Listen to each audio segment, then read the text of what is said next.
21 दिसंबर 2019 को दुनिया की चौथी सबसे बड़ी सेना यानी भारतीय थल सेना के नए सेना अध्यक्ष बनने जा रहे हैं लेफ्टिनेंट जनरल मनोज मुकुंद नरवणे। वे सेनाध्यक्ष जनरल बिपिन रावत की जगह लेंगे। ये बड़ी गर्व की बात है कि इस जिम्मेदारी को मेरे ऊपर सौंपा गया है।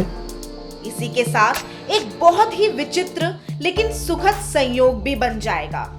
एक ही बैच के 3 दोस्त देश के तीनों सेनाओं थल सेना, वायु सेना और नौसेना के प्रमुख बन जाएंगे। इससे पहले एडमिरल करमबीर सिंह और air chief martial Rakesh Kumar Singh Bhadauria नौसेना और वायु सेना के प्रमुख बन चुके हैं।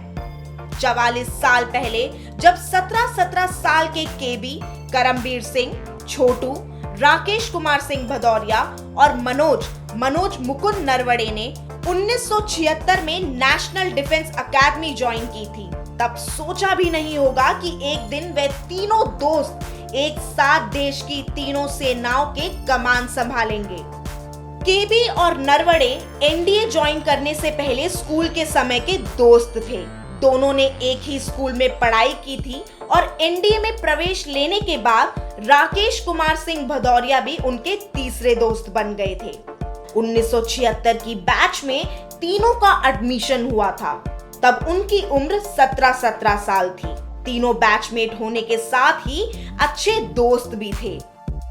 लेफ्टिनेंट जनरल नरवणे और air chief marshal Bhadauria NDA में लीमा स्क्वाड्रन में थे और एडमिरल सिंह हंटर स्क्वाड्रन के हिस्सा थे। इस प्रकार लेफ्टिनेंट जनरल नरवणे और air chief marshal Bhadauria squadron mate भी थे और तीनों बैचमेट तो थे ही। एक और बात थी जो तीनों को जोड़ती है, वह ये कि तीनों के ही पिता भारतीय वायु सेना में अपनी सेवाएं दे चुके थे। इससे पहले दिसंबर 1991 में भी ऐसा संयोग बना था। उस समय एनडीए के 81वें कोर्स के पासिंग आउट परेड में तीनों सेनाओं के तत्कालीन प्रमुख general SF Rodrigues, admiral L Ramdas और air chief marshal NC Suri उपस्थित रहे थे। वो भी दुर्लभ दृश्य था क्योंकि वो तीनों भी एनडीए के बैचमेट थे।